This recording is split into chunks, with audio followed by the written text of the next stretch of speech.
یہ ایک بہت ہی اچھا وظیفہ ہے جو میں آپ کو بتا رہی ہوں۔ جو بھی انسان شبان میں 3 مرتبہ سورۃ فاتحہ کو پانی پہ دم کر کے پیتا ہے تو اللہ تعالیٰ اس کی ہر حاجت اور پریشانی کو دور فرما دیتے ہیں۔ اگر بیمار ہے تو شفا مل جاتی ہے، اگر کوئی حاجت ہے تو وہ بھی اللہ تعالیٰ پوری کر دیتے ہیں، اگر وہ بے اولاد ہے تو اللہ تعالیٰ اسے نیک اور صالح اولاد عطا فرماتے ہیں۔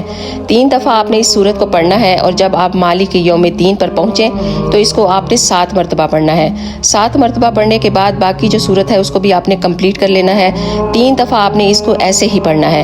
اس کے حوالے سے ایک بات ہے کہ ایک بزرگ تھے، انہوں نے کہا کہ میں نے دیکھا کہ ہمارے علاقے کے کچھ درخت بنجر پڑ گئے ہیں، تو میں نے اس سورت کو اسی طرح پڑھا اور وہ پانی ان پر چھڑک دیا۔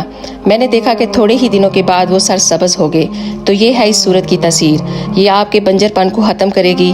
اگر آپ کی بے اولاد ہے تو اللہ تعالیٰ آپ کو نیک و صالح اولاد عطا فرمائیں گے، اور اگر آپ میں ایمان کی کمی ہے تو آپ کے اندر ایمان داخل ہوگا۔ آپ نے اس کو ضرور پڑھنا ہے اور اس پر ضرور عمل کرنا ہے۔